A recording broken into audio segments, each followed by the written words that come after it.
Assalamualaikum warahmatullahi wabarakatuh.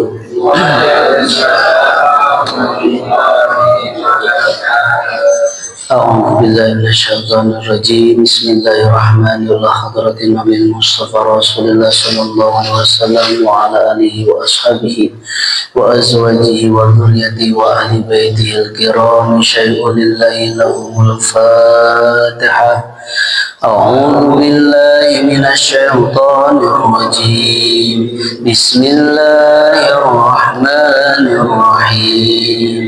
الحمد لله رب العالمين الرحمن الرحيم مالك يوم الدين إياك نعبد وإياك نستعين اهدنا الصراط المستقيم صراط الذين أنعمت عليهم غير المغضوب عليهم ولا الضالين آمين.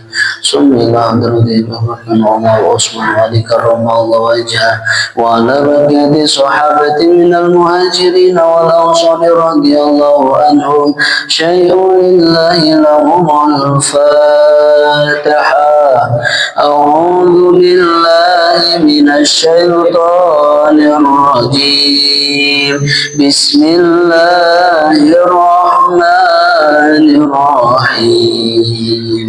الحمد لله رب العالمين الرحمن الرحيم مالك يوم الدين إياك نعبد وإياك نستعين اهدنا الصراط المستقيم صراط الذين أنعمت عليهم غير المغضوب عليهم ولا الضالين آمين. سمي الله جميع الأنبياء والمرسلين والملائكة المقربين والشهداء والصالحين سيدنا آدم ومن سيداتنا وميتنا سلام بينهما إلى يوم الدين. شيء لله لهم الفاتحة. أعوذ بالله من الشيطان الرجيم. بسم الله الرحمن الرحيم. الحمد لله رب العالمين الرحمن الرحيم مالك يوم الدين إياك نعبد وإياك نستعين اهدنا الصراط المستقيم صراط الذين أنعمت عليهم غير المغضوب عليهم ولا الضالين آمين. وللسلامة علينا عليكم وللسلامة للجماعة في مسجد الكوثر بالصحة والعافية في الدين والدنيا والآخرة. شيء لله لهم الفاتحة. أعوذ بالله من الشيطان الرجيم. بسم الله الرحمن الرحيم. الحمد لله رب العالمين الرحمن الرحيم مالك يوم الدين إياك نعبد وإياك نستعين Siratal mustaqim Siratal ladzina an'amta 'alaihim ghairil maghdubi 'alaihim waladdallin.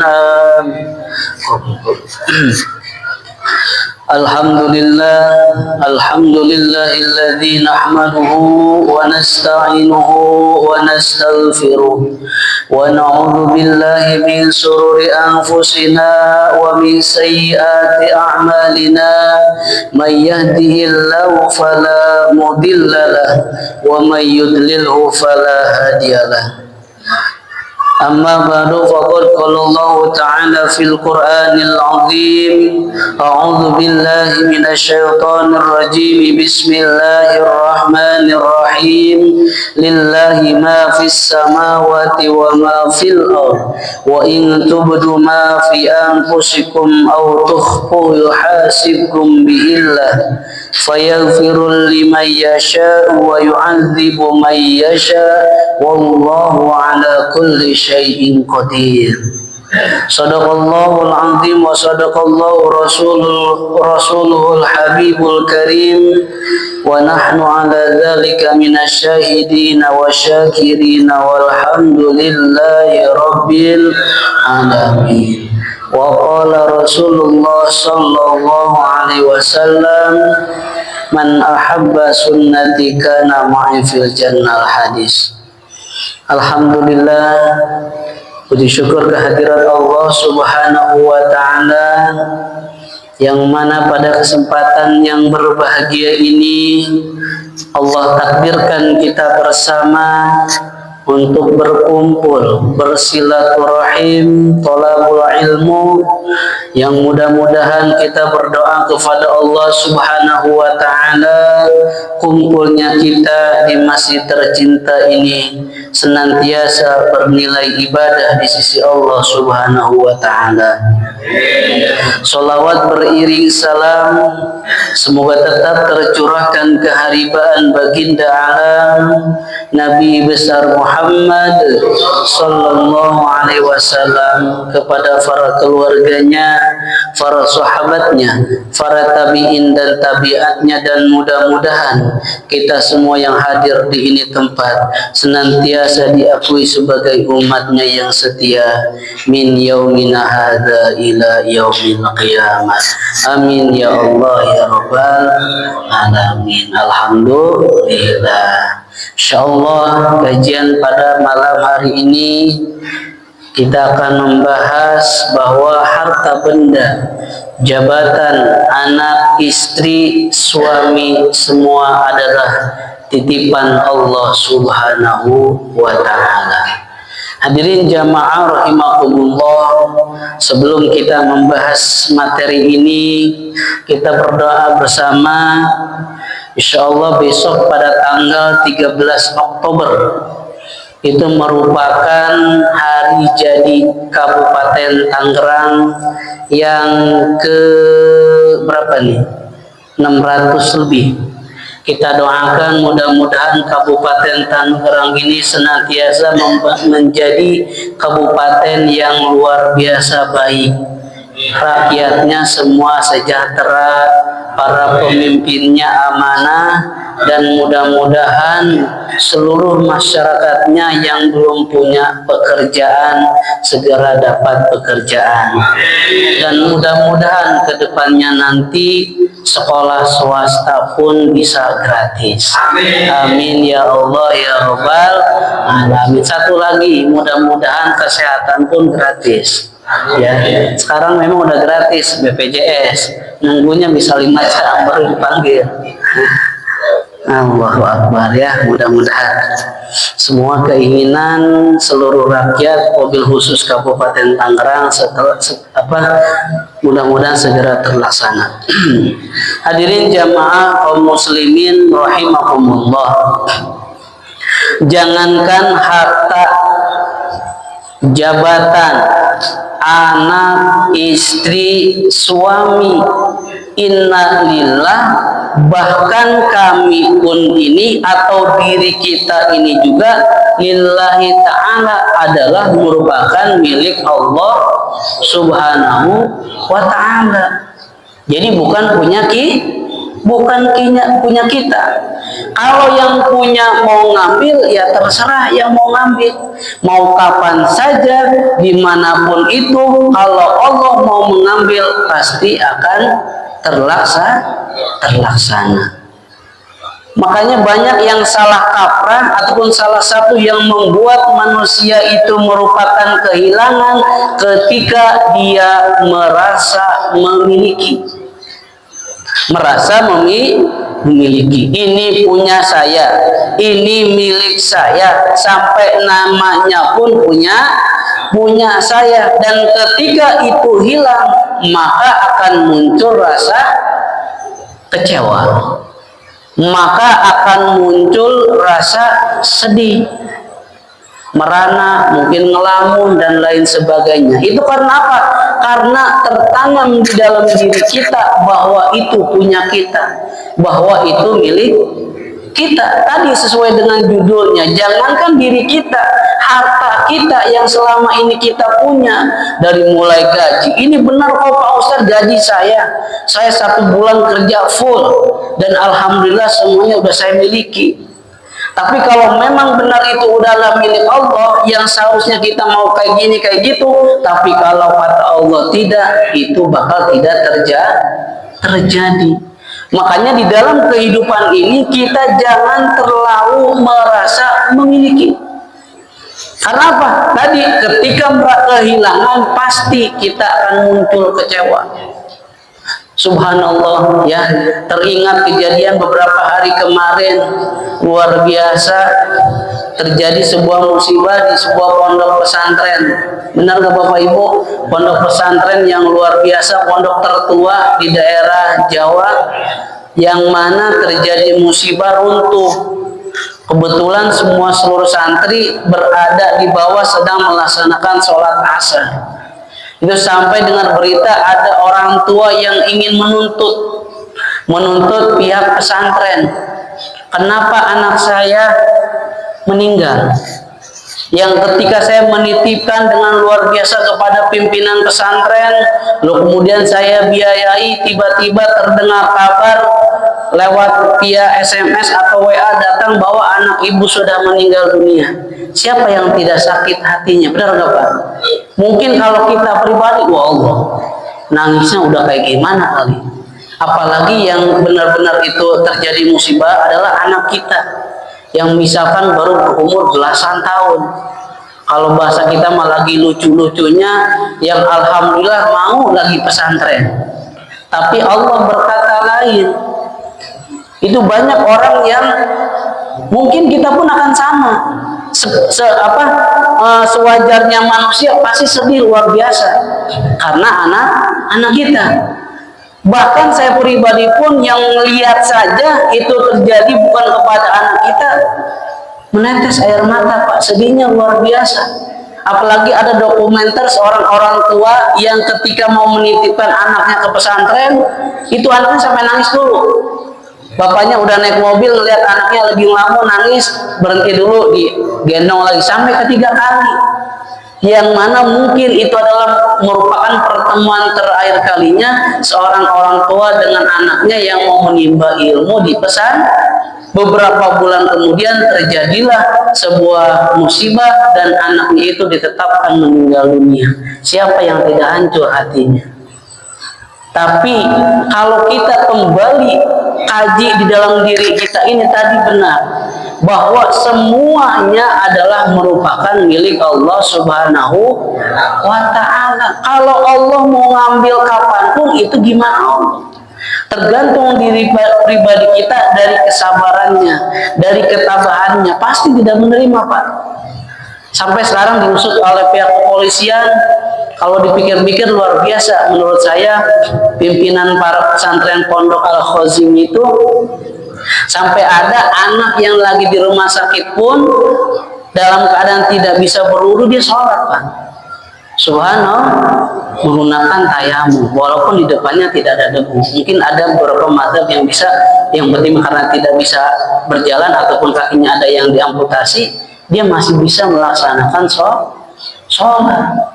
Sebenarnya itu harusnya jadi ibro bagi kita semua yang kita alhamdulillah sehat luar biasa, kaki semuanya sehat, badannya sehat, kenapa tidak mau melaksanakan sholat?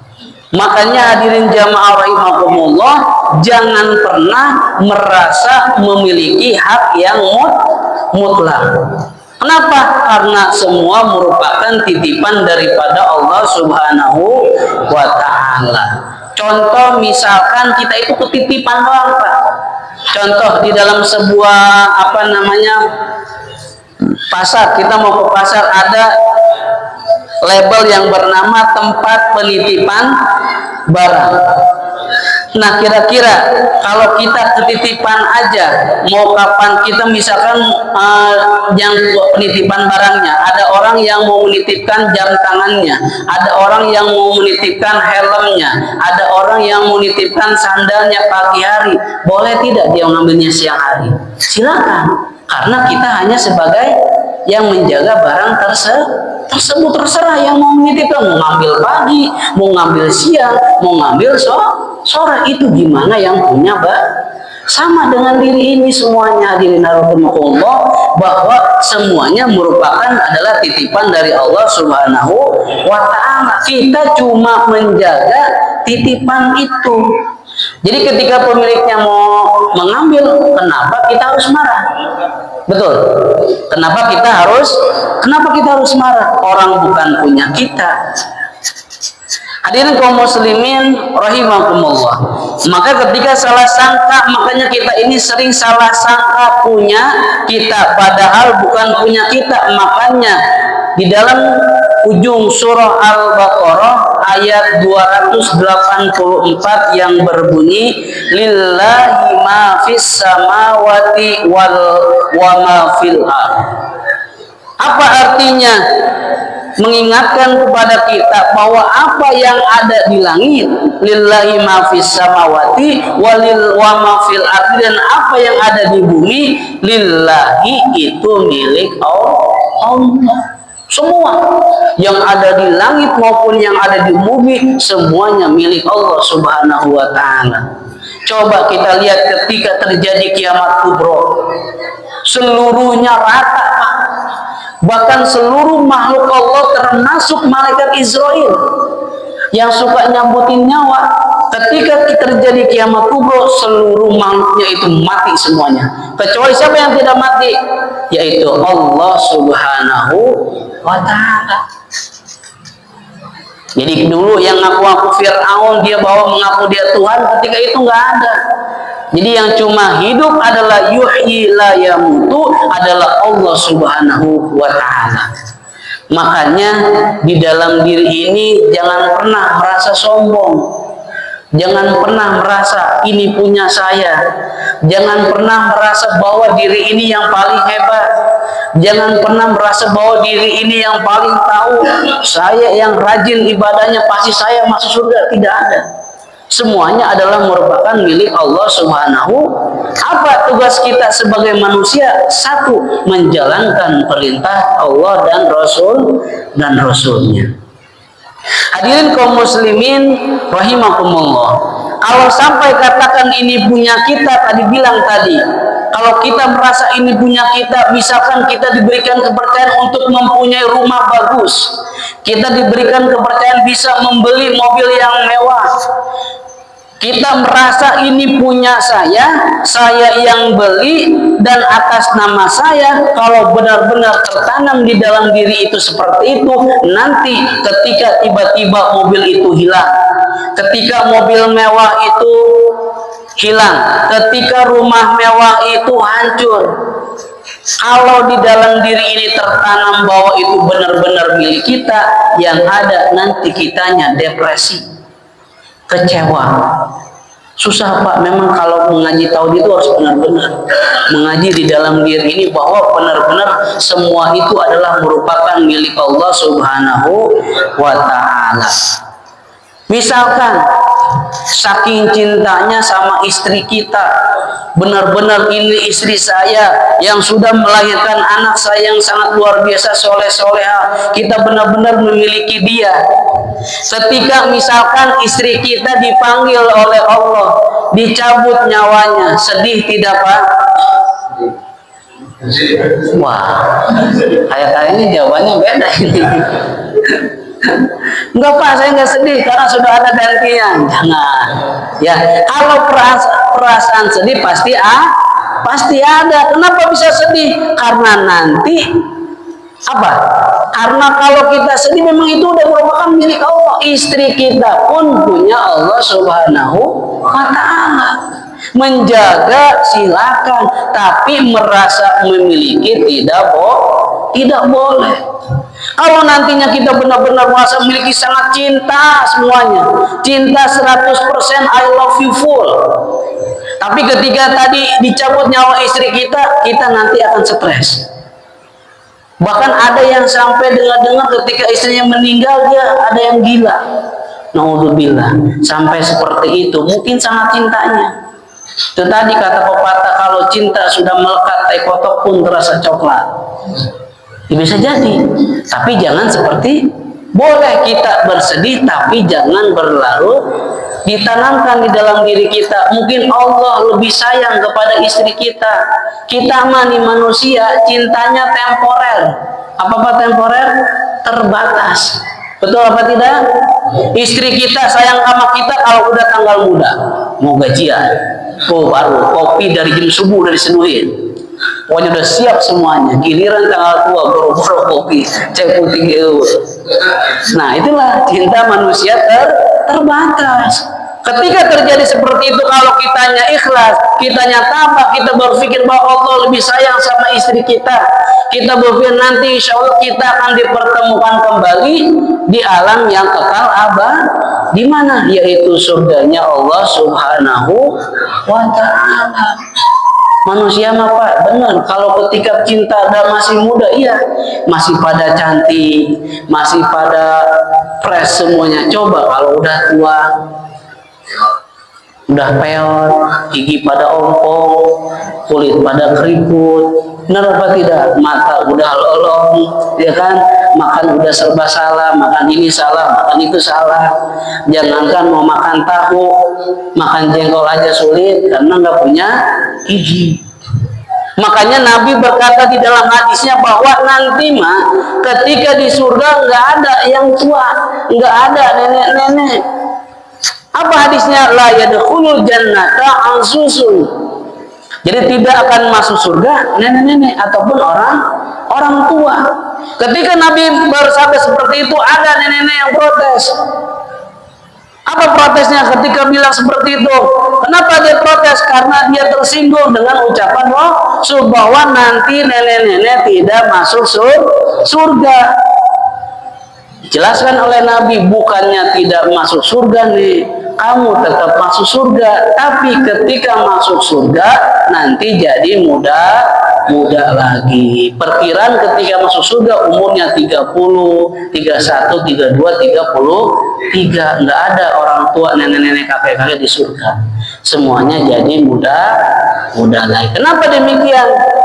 Karena umuran seperti itu 30 sampai 33 itu benar-benar bisa menikmati kenikmatan dunia. Coba umur-umur yang masih muda, makan juga serba enak. Benar nggak? Tidak ada yang dirasa. Coba kalau udah tua baru makan sate kambing, besoknya langsung diimpus, ya seperti itu. Insya Allah. Makanya kita di dalam diri ini jangan pernah tertanam bahwa semuanya adalah mutlak, adalah milik kita semua.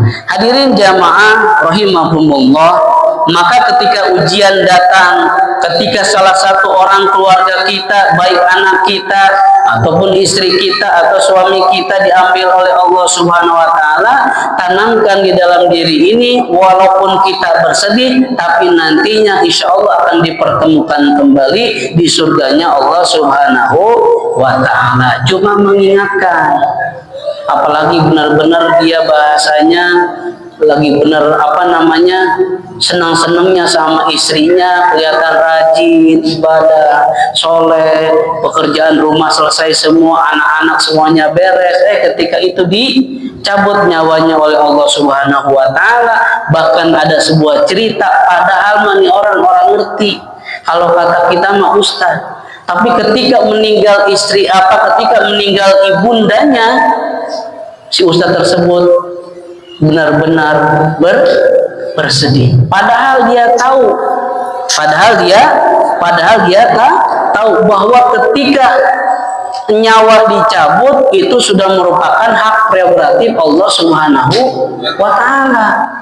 Tapi ketika namanya manusia, saya tadi bilang, mau sehebat apapun dia, mau sepintar apapun dia, ketika nyawa ibundanya dicabut pasti nangis. Cuma jangan berlebihan.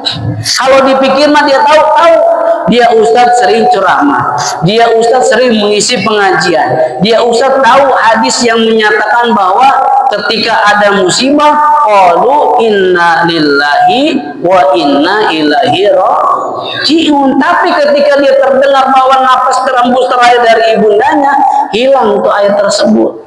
Kenapa demikian? Yang ada di otak dia, yang ada di kepala dia, yaitu hanya terbayang adalah suara ibunya, terbayang ibundanya yang sudah melahirkannya 9 bulan, terbayang ibundanya yang susah payah untuk membesarkan dirinya. Maka dari itu, ketika ada tetangga ataupun siapapun orang yang ketika kehilangan orang yang dia dicintainya, maka kita harus membisikkannya, wabasyiris sabirin, dan kabarkan berarti orang-orang yang sabar, alladzina idza asobatum musibah qalu inna lillahi wa inna ilaihi raji'un. Kita berikan kesabaran kepada orang yang terkena musibah. Tidak menutup kemungkinan, alhamdulillah, mungkin bapak-bapak di sini sudah ada orang yang tuanya tidak ada, tiada lain ketika sudah tidak ada, kita mendoakannya. Mudah-mudahan orang-orang tua kita yang sudah mendahului kita, mudah-mudahan dikuburkannya di lapangkan, ya, dihapuskan segala dosa-dosanya, diampuni segala dosa-dosanya, dan diterima segala amalia ibadahnya, dan ditempatkan di surganya Allah Subhanahu wa Ta'ala. Kalau bukan anaknya, siapa lagi? Gak bakal ada yang mundur kecuali anak. Makanya tidak aneh di dalam hadis Nabi, idza mata ibnu Adam, tatkala mati manusia, in qata'a amalu illa min salasin, terputus seluruh amalia ibadahnya illa min salasin, kecuali 3 perkara. Pertama apa? Shadaqatun jariyah, ilmun yuntafa'u bih, waladun soleh yad'ulah, anak yang soleh yang mendoakan kedua orang tuanya. Itu yang gak bakal terputus ketika manusia itu sudah meninggal dunia, akan terus mengalir pahalanya. Anak soleh, makanya mencetak anak soleh itu tidak sembarang, dari mulai kecil kita ajarkan. Syukur-syukur dia mau pesantren ketika beranjak dewasa, minimal dia tahu agama, dia bisa ngaji, dia melaksanakan sholat, dia rajin membaca sholawat. Itu apa imbasnya? Nanti akan berkunjung kepada kebahagiaan untuk kedua orang tuanya. Coba kalau punya anak, naudzubillah, udah nggak mau sholat, udah nggak mau ngaji, membangkang kepada orang tua, siapa nanti yang pusing? Orang tua itu. Mungkin sekarang tidak akan terasa, nanti naudzubillah min dzalik, apalagi sampai membuat kesalahan yang fatal, sampai naudzubillah menggunakan konsumsi obat-obatan. Siapa yang rugi? Siapa yang jelek? Semuanya, keluarganya, termasuk pertama adalah orang tuanya. Maka dari itu, ketika kita melewati sebuah kuburan, kalau lewat kuburan suka lari enggak, Pak? Apa lari, apa diam aja, apa biasa aja? Makanya Nabi bersabda di dalam hadisnya pada waktu itu, bersabda kepada Siti Aisyah, kalau kau lewat di pemakaman, kau jangan diam saja. Ada yang tahu doanya ketika lewat kuburan? Yaitu ucapkanlah doa assalamualaikum ya ahlad diyar.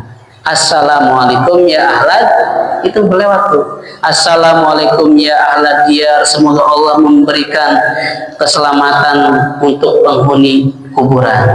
Minal mu'minin, dari orang-orang mukmin, wa inna insyaallah bikum lahikum, dan insyaallah kami pun akan menyusulnya. Kita bakal menyusul kalau lewat kuburan assalamualaikum ya ahlad diyar, inna insyaallah bikum lahikum.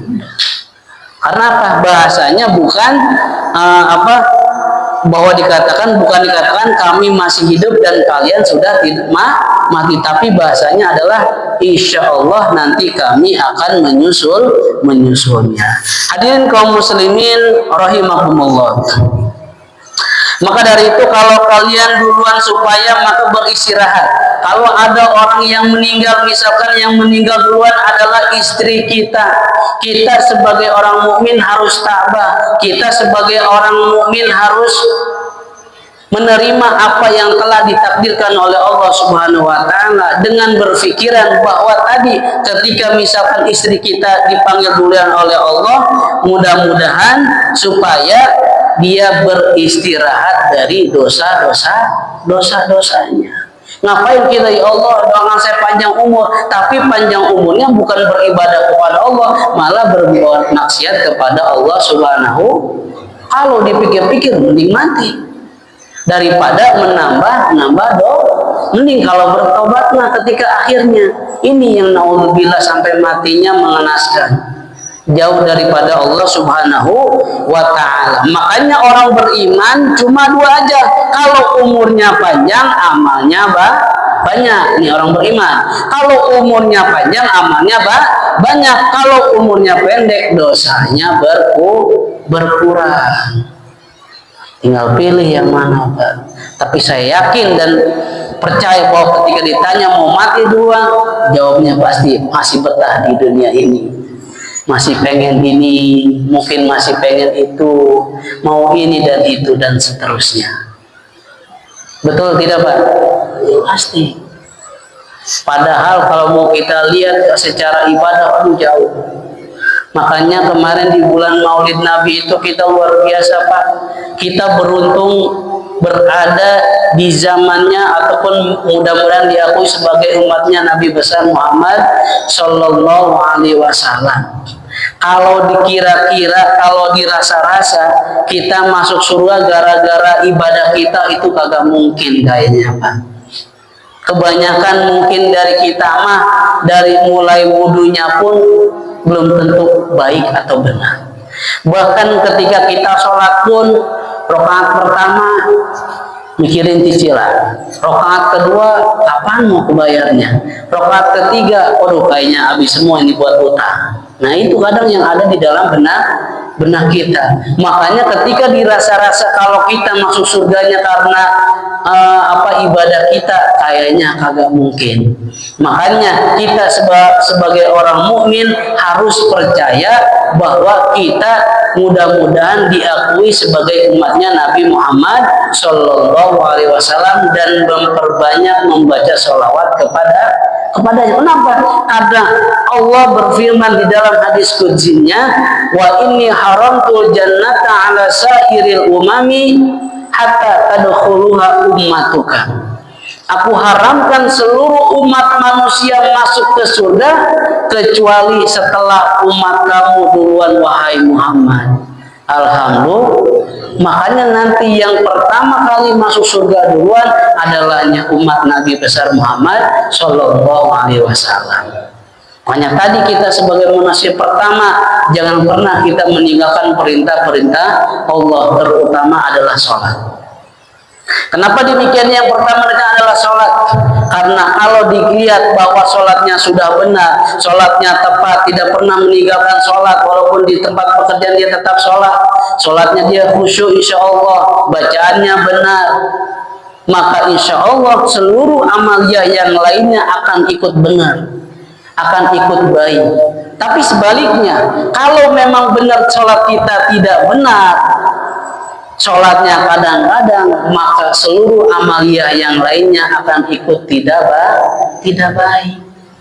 Dulu pernah saya menyampaikan di kajian sebelumnya, Pak, kalau memang kita benar sholatnya, inna sholata tanha anil fahsya'i wal munkar, akan terjaga perbuatan keji dan munkar. Makanya kalau ada orang yang luar biasa kuliah sholatnya rajin, dia mah berjamaah terus ke masjid, ngajinya juga rajin, sedekahnya juga rajin, tapi masih ngomongin orang, masih ngejelek-jelekin orang, berarti ada masalah di dalam sholatnya. Dan sholat merupakan amalia yang pertama kali akan ditanyakan oleh Allah Subhanahu wa Ta'ala. Maka sesibuk apapun kita, sebanyak pekerjaan apapun kita, kalau sudah waktunya sholat mah harus mau sholat. Walaupun Jumatan yang sedikit, apalagi yang kerja di pabrik jauh ke masjid, harus berjalan dulu pakai kendaraan. Terkadang memang khutbah itu yaitu tadi jangan terlalu panjang. Kasihan kepada seluruh karyawan karena waktunya terbatas. Apalagi kalau perusahaan atau pabrik-pabrik yang bonafit, masuk jam 1 ya sebelum jam 1 sudah harus ada di tempat. Makanya kita di zaman sekarang ya harus melihat juga jamaahnya. Maka tidak heran kalau seorang imam khotib juga harus melihat keadaan kondisi makmumnya. Ya alhamdulillah. Hadirin kaum muslimin rahimakumullah. Lalu kemudian kalau sudah tertanam keimanan yang luar biasa di dalam kita, di dalam diri kita ini, maka insyaallah di dalam hatinya tertanam halawatil iman, kenikmatan beriman, maka insyaallah dia nantinya akan menjadi penghuni surga Allah Subhanahu wa Ta'ala. Makanya Pak, kalau ada dulu mah setelah selesai sholat imam suka menganjurkan baca apa? Astaghfirullahaladzim alladzi la ilaha illa huwal hayyul qayyum wa atubu ilaihi jami'il ma'asi wal dzunub. Ternyata itu doanya luar biasa. Apa yang ada adalah merupakan 4 keistimewaan membuat orang menjadi kuat. Kenapa? Yang pertama adalah lahul mulku, bahwa semua kekuasaan yang ada di alam dunia ini adalah merupakan milik Allah Subhanahu wa Ta'ala. Lalu kemudian yang kedua, walahul hamdu, semua puji-pujian semuanya adalah merupakan milik Allah Subhanahu wa Ta'ala. Jadi ketika kita biasanya saya dipuji, saya merupakan adalah karyawan yang paling rajin, kok sekarang tidak, kita tetap mengatur dada kita bahwa segala puji-pujian adalah merupakan milik Allah Subhanahu wa Ta'ala. Jangan sampai ketika kita tidak dipuji lagi, kita marah sama orang tersebut. Lalu kemudian yang ketiga, yuhyi, bahwa di alam dunia ini yang maha hidup hanyalah Allah Subhanahu wa Ta'ala, wa yumitu, dan yang maha menghidupkan adalah Allah Subhanahu wa Ta'ala. Biasanya dibimbing tuh oleh imam. Lalu kemudian Allahumma antas salam wa minkas salam wa ilaika ya'udus salam wa hayyina rabbana bisalam wa adkhilnal jannata darussalam. Dan yang terakhir, wa adkhilnal jannata darussalam, dan masukkanlah kami semua imam beserta makmumnya adkhilna jannata darussalam, kepada surga Darussalam. Alhamdulillah. Ini terkadang habis sholat assalamualaikum pertama, kedua semuanya boro-boro mau baca istighfar, baca astagfirullah, baca doa tadi langsung zikir subhanallah 3 kali, Allahu akbar 3 kali. Ya itu, ya semuanya 33 kali dilanjutkan berdoa kalau keburu, tapi jangan sampai nggak keburu. Insya Allah kalau kita memperbanyak baca istighfar, hati kita akan menjadi lembut, karena kata Allah, ala bizikrillahi tatmainnul qulub, dan tidaklah dengan hanya mengingat aku tatmainnul qulub, membuat hati menjadi tenang. Ini mah hati lagi gundah gulana, jangan keluar mancing rokok, lupa sholat, lupa pulang, itu malah salah. Ketika hati gundah gulana, banyak masalah, banyak pikiran, ambil air wudhu, sholat sunnah 2 rakaat, zikir kepada Allah, minta kepada Allah yang punya alam dunia sama isinya. Kalau kita minta sama Allah, itu udah yang paling benar. Ya, sandaran yang paling kuat adalah Allah Subhanahu wa Ta'ala. Kalau kita meminta di luar selain Allah, itu akan hancur ke depannya. Hadirin kaum muslimin rahimakumullah, bahwa ujian yang paling berat kata orang beriman memang tadi termasuk ujian yang paling berat. Ketika kita ditinggalkan sama orang-orang yang kita cintai. Tapi sebaliknya, kalau orang-orang kafir semuanya memenuhi syahwat. Kita lihat orang-orang non-muslim, yang penting satu, pertama banyak duitnya, yang kedua makannya enak, telinganya mendengarkan hiburan, syahwatnya semuanya terpenuhi, lalu kemudian tua, habis tua mati, habis mati udah selesai. Itu kalau orang-orang kafir. Tapi kalau kita tidak, terus apa bedanya sama binatang? Kita lihat ayam. Di ayam pasti ujung-ujungnya makan, betul tidak Pak? Habis makan dia beranjak dewasa, habis beranjak dewasa dipotong sama kita, ya udah selesai. Tapi kalau kita sebagai orang yang beriman, hidup kita tidak seperti itu. Bagaimana caranya di alam dunia ini kita menanam, kita memperbanyak ibadah kepada Allah, kita beramal kepada Allah. Makanya tidak heran ketika ayat ya ayyuhalladzina amanu, wahai orang-orang yang beriman, wa amilus sholihati, dan berbuat amal-amal yang soleh. Kalau di dalam diri kita yang sudah beriman, hati kita yang sudah iman kepada Allah, mempercayai Allah, maka nanti akan timbul amal-amal yang soleh. Makanya yakin dan percaya Pak, kalau kita sudah benar-benar menjalankan seluruh perintah Allah, nanti akan timbul jiwa sosialnya tinggi.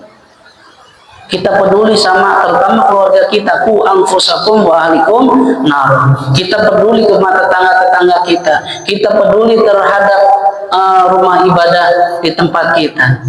Insya Allah kalau sudah tertanam keimanan di dalam diri kita, maka akan timbullah amal-amal soleh yang akan kita kerjakan. Alhamdulillah. Hadirin kaum muslimin rahimakumullah. Maka kata Allah, orang kafir yang mempunyai prinsip hidup seperti itu, ulaika kal an'am, mereka semua seperti binatang. Apa yang artinya balhum adol, semuanya akan tersesat.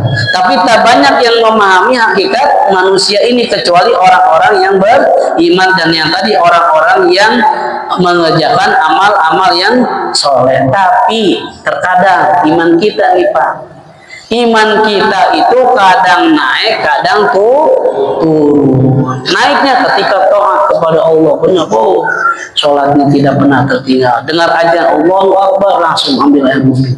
Berarti keadaan imannya lagi yazid, lagi bertambah. Terkadang turun manusia mah. Lagi kadang naik, kadang turun. Ketika turun tadi, mungkin ketika banyak masalah, uyang ruwet, dia lupa untuk berzikir kepada Allah, makanya imannya berturun. Kadang tidak semuanya. Baik seorang mungkin udah punya gelar kiai ataupun dan lain sebagainya, tapi terkadang iman manusia mah kadang bertambah, kadang berkurang. Hadirin jamaah rahimakumullah, Mudah-mudahan kita semua berdoa kepada Allah, mudah-mudahan menetapkan iman kita untuk senantiasa kita beribadah kepada Allah Subhanahu wa taala, dan mudah-mudahan kita doakan mudah-mudahan anak kita menjadi anak yang soleh-soleha, berbakti kepada kedua orang tuanya, dan mudah-mudahan melalui pengajian Ahad malam ini kita semua bisa tahu mana yang harus kita kerjakan, mana yang harus tidak kerjakan. Kita tahu mana yang benar dan mana yang tidak benar. Dan mudah-mudahan kita berharap, mudah-mudahan nantinya kita semua dikumpulkan di surganya Allah Subhanahu wa taala, dan mudah-mudahan kita semua senantiasa diberikan panjang umur yang barokah. Amin ya Allah ya Rabbal alamin. Dan mungkin hanya itu yang dapat disampaikan, kurang lebihnya mohon maaf apabila ada kata-kata yang kurang berkenan. Kurang lebihnya mohon maaf. Wallahul muwaffiq ila aqwamit thoriq. Wassalamualaikum warahmatullahi wabarakatuh.